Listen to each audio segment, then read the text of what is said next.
Morning students. पिछली कक्षाओं में आपने पैसिव वॉइस के बारे में पढ़ा था। अब नए सिलेबस में नरेशन भी, सभी कक्षाओं में क्या है? Narration. Narration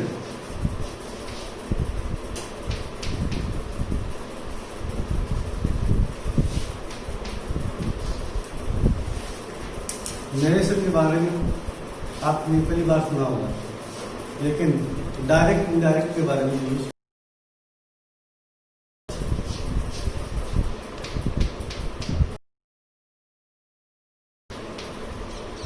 direct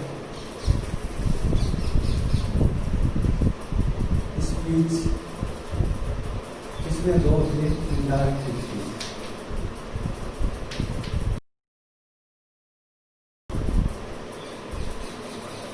direct speech और इनडायरेक्ट दोनों को कॉमन में नरेशन कहा जाता है। आपको समझने टाइप ऑफ सेंटेंस है, कुछ नहीं, टाइप ऑफ सेंटेंस, इसमें के माध्यम से टेंस भी पूछा जाता है बड़ी कक्षाओं में, और नरेशन कुछ भी पूछा जाता है। आपको डायरेक्ट इनडायरेक्ट स्पीच में बदलना है। अब होता है क्या है?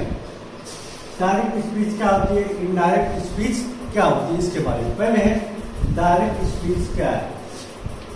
डायरेक्ट स्पीच वक्ता के शब्दों को ज्यों का क्यों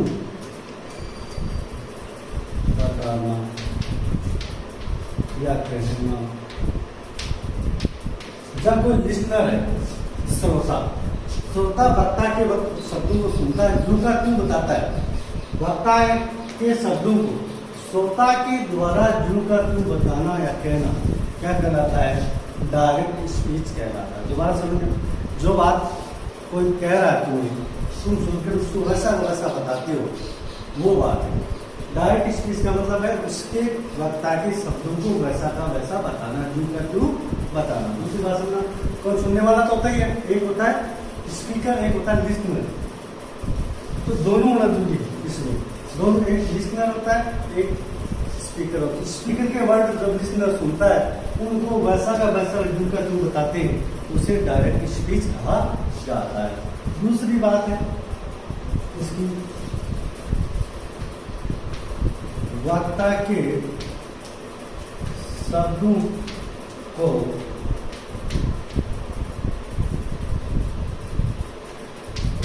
श्रोता द्वारा अपने शब्दों में व्यक्त करना, अपने शब्दों में व्यक्त करना या बताना।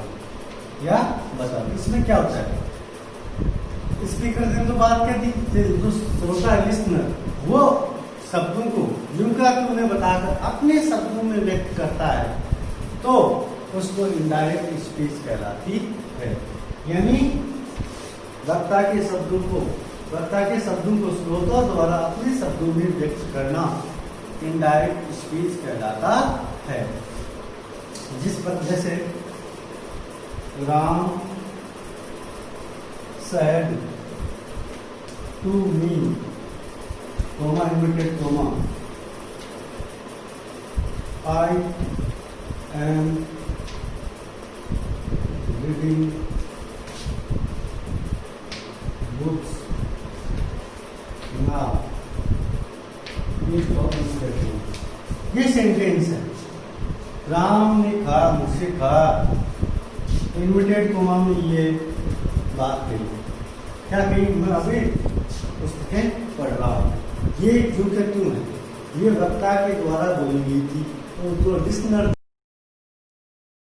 वैसा का वैसा बोलने के लिए इसको इन्वर्टेड कोमा में लिखा जाता है। इसमें उसके शब्दों में कोई परिवर्तन नहीं किया गया है। इसी बात को अपने शब्दों में कहेगा तो Ram told me that he was reading books then.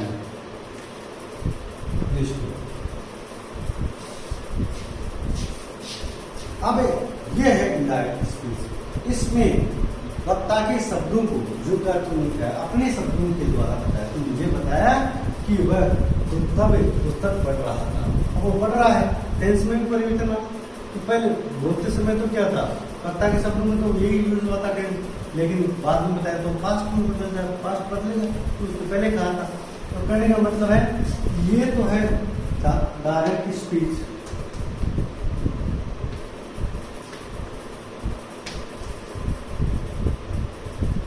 और यह है इनडायरेक्ट स्पीच।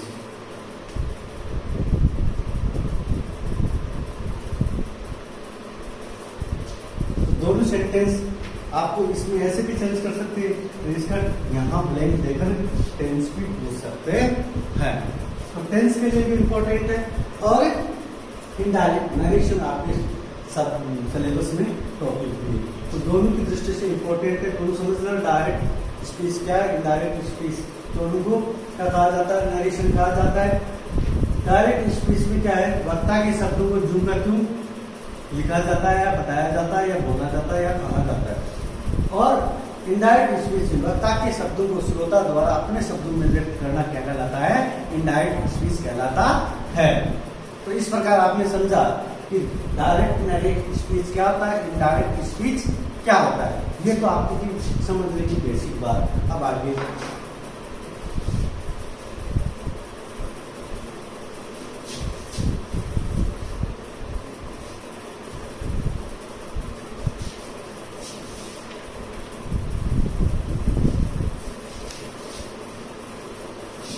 अब आपको समझना है कि हम चेंज करेंगे तो किसको क्या बोलेंगे ग्रामर की भाषा में। जैसे एक सेंटेंस लिख रहा हूं, ये लिख देता हूँ, Ram said to me inverted comma चालू, I am reading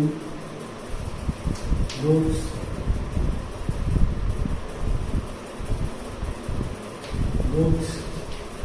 now.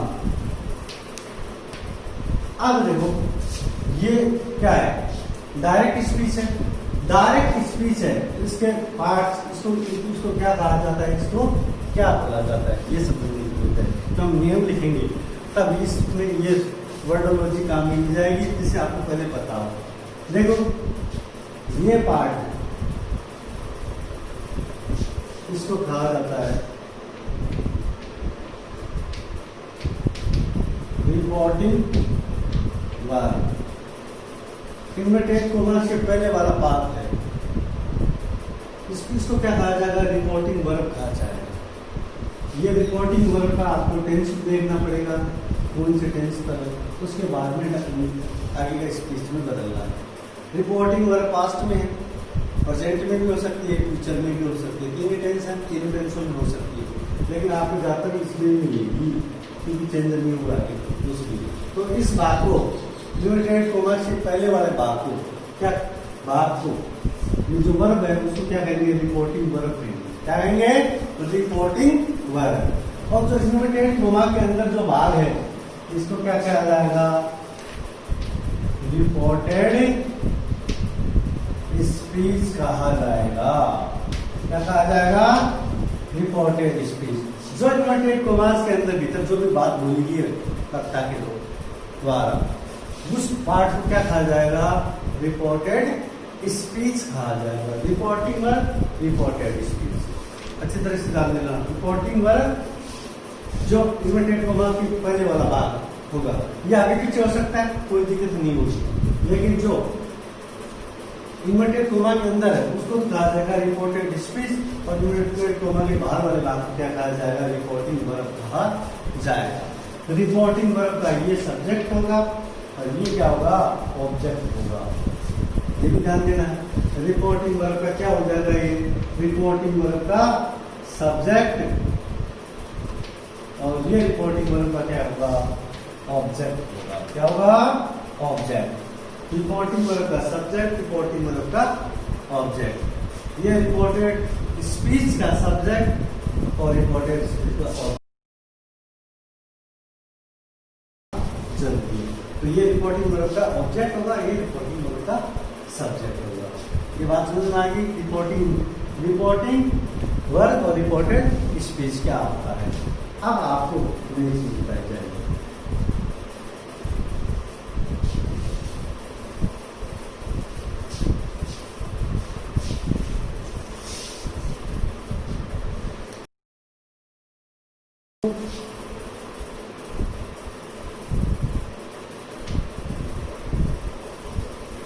Narration है वो 5 प्रकार के सेंटेंस शुरू हुए, यानी कि डायरेक्ट स्पीच का इनडायरेक्ट स्पीच में 5 प्रकार के सेंटेंस इस सिलेबस में 10 तक सीनियर तक सब है।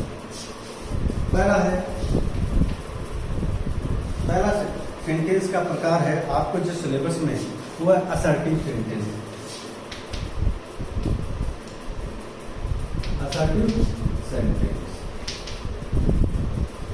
दूसरा है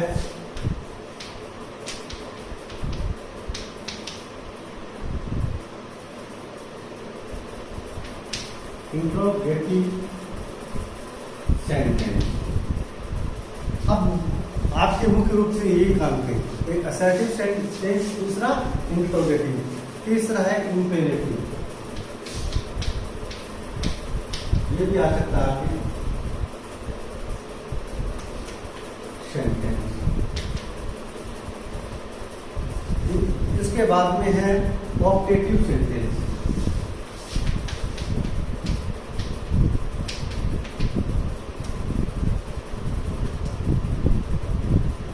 पांचवा है लास्ट एक्सक्लेमेटरी सेंटेंस। ये मैंने लिखा है, आपके अभी समझ नहीं आया, मैं बताता हूँ क्या। जो रिपोर्टेड स्पीच है इन्वर्टेड कोमा के अंदर वाला बात या तो असर्टिव सेंटेंस होगा या क्या होगा इंट्रोगेटिव सेंटेंस होगा। इंट्रोगेटिव आपको पता है 2 प्रकार के होते हैं, एक एचपी वाला, दूसरा WH वर्ड वाला। तीसरा इंपेरेटिव सेंटेंस हो सकता है उसमें, चौथा ऑप्टेटिव सेंटेंस हो सकता है, पांचवा एक्सक्लेमेटरी सेंटेंस होता है।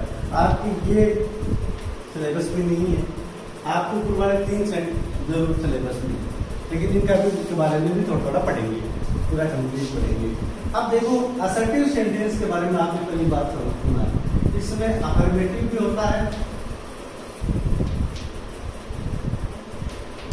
और नेगेटिव, दोनों को संयुक्त रूप से असर्टिव सेंटेंस कहा जाता है। यानी आप इसको नेगेटिव सेंटेंस भी मिल सकते हैं असर्टिव में, और स्टेटमेंट क्या है, इसको स्टेटमेंट भी कहा जा सकता है। स्टेटमेंट या तो पॉजिटिव हो सकता है या नेगेटिव हो सकता है, यानी बाकी नकारात्मक सकारात्मक हो सकता है, बाकी नकारात्मक हो सकता है। इसमें असर्टिव सेंटेंस में, इसमें इंट्रोगेटिव भी 2 प्रकार मिलेंगे, एक एचयू वाले टाइप वाले, दूसरे WH वर्ड वाले। ये आपकी इम्पोर्टेंट। इसमें इंपेरेटिव सेंटेंस भी प्रकार के होते हैं, जैसे पढ़ा आपने इसमें वर्ब की फर्स्ट फॉर्म से शुरू होता है वाक्य, आपको पता ही है। कोई वाक्य लेट से भी शुरू हो सकता है, कोई वाक्य प्लीज और काइंडली से भी शुरू हो सकता है, बाद में वर्ब की फर्स्ट फॉर्म, कोई वाक्य डू नॉट से भी आरंभ हो सकता है। तो ये तो इंपेरेटिव सेंटेंस। ऑप्टेटिव सेंटेंस का मतलब है कि आपको कोई आशीर्वाद दे रहा है, शराब दे रहा है, वो वाले वाक्य ऑप्टेटिव में आते हैं। इस प्रकार के वाक्य, शुभकामना के वाक्य, इस प्रकार के वाक्य किसमें आएंगे, ऑप्टेटिव। एक्सक्लेमेटरी में वाक्य वो आएंगे जो सुख दुख आश्चर्य व्यक्त करने वाले शब्द, उसमें हुर्रे, ओ और कई शब्द ऐसे दिए होंगे जिससे बस ही पता लग जाएगा, लेकिन आपको एक्सक्लेमेटरी चिन्ह लास्ट में जरूर मिल जाएगा, जैसे आपको पता चल जाएगा कि वाक्य कौन सा है, एक्सक्लेमेटरी है। तो एक्सक्लेमेटरी आप करेंगे असर्टिव सेंटेंस से हम पढ़ना आरंभ करेंगे। असर्टिव के क्या नियम है, नियम अलग अलग के बताएंगे, कुछ कॉमन नियम है, कुछ के सबके लगभग के अलग नियम है। तो असर्टिव सेंटेंस में कौन से आएंगे, अफर्मेटिव सेंटेंस भी आएगा और नेगेटिव, दोनों में ज्यादा अंतर नहीं है, नोट अपने स्थान पर पड़ा रहेगा और कोई ज्यादा अंतर नहीं है। अब लेंगे असर्टिव सेंटेंस का कुछ नियम लेंगे इसके कि असर्टिव सेंटेंस में हमें क्या करना है। असर्टिव सेंटेंस, जैसे मैं एक सेंटेंस से आपके नियम लिखा रहा हूँ, she told me, she said to me, comma, I was playing hockey. अब आपको देखना है ये क्या है, रिपोर्टिंग वर्क।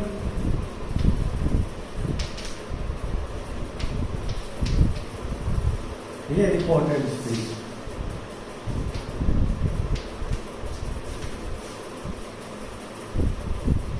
ठीक है, अब आपको क्या करना है, अब आपको एक दो नियम दिखाते हैं इस क्लास में। देखो पहला नियम क्या कहता है, यहां से चलो शुरुआत। पहला नियम ये है, reporting work present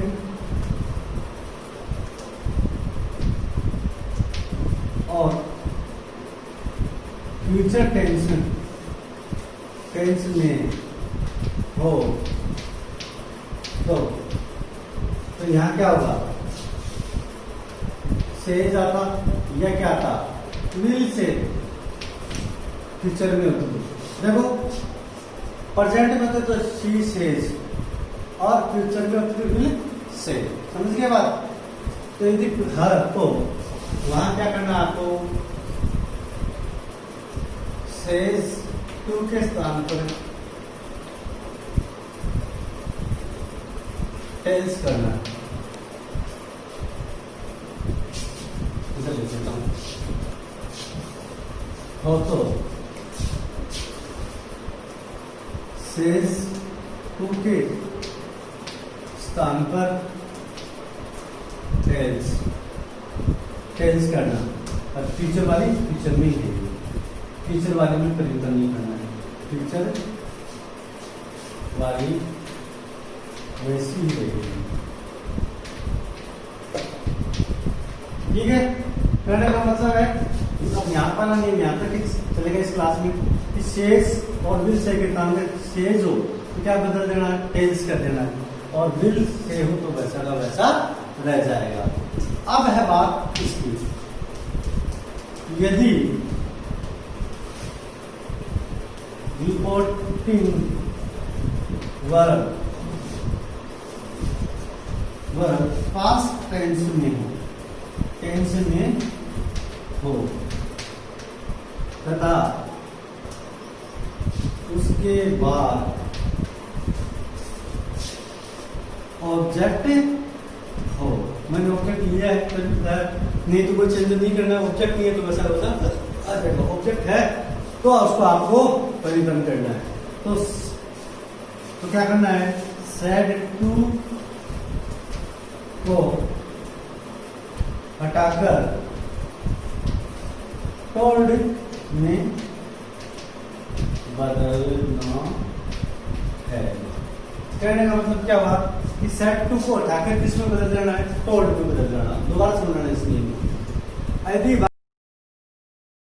present simple का हो तो सेज टू को तो हटा देना है और वहां टेल्स कर देना है। यदि उसके बाद में ऑब्जेक्ट हो, ऑब्जेक्ट नहीं है तो सेज का सेज आ जाएगा।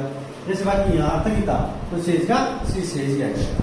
और यदि विल से इतना ही है तो विल से ही आ जाएगा। यदि ऑब्जेक्ट है तो वैसा का वैसा ही, इसमें तो वैसा का वैसा ही रहेगा। आपको क्या करना है, आपको ये करना है कि यदि पास्ट में मैंने कहा आपको चेंज कराएगा। पास्ट में यानी यहाँ क्या है, सैड टू है तो सैड टू को हटा देना, वहां क्या कर देना, टोल्ड कर देना। कब कर देना है, जब वो बाकी के बाद में क्या हो, ऑब्जेक्ट हो। अन्यथा ऑब्जेक्ट नहीं है तो सैड आपको सैड ही मिलेगा, तो सैड का सैड ही रहना देना है। ये बाकी बात की असर्टिव सेंटेंस की बात की हमने। रिपोर्टिंग वर्ब में क्या परिवर्तन करना, तो रिपोर्टिंग वर्ब संबंधी परिवर्तन है, फ्यूचर का बता दिया, प्रेजेंट सिंपल का बता दिया और पास्ट सिंपल का बता दिया। और आपको समझ में भी आया होगा कि सेट टू के स्थान पर क्या करना है, टोल्ड करना है, सेज के स्थान पर टेल्स करना है, यदि उसके बाद में ऑब्जेक्टिव दिया गया है। अब अगले वाले नियम अगले क्लास में बताए जाएंगे, क्योंकि ज्यादा बताने से आपको थोड़ा कंफ्यूज हो जाएगा। Thank you.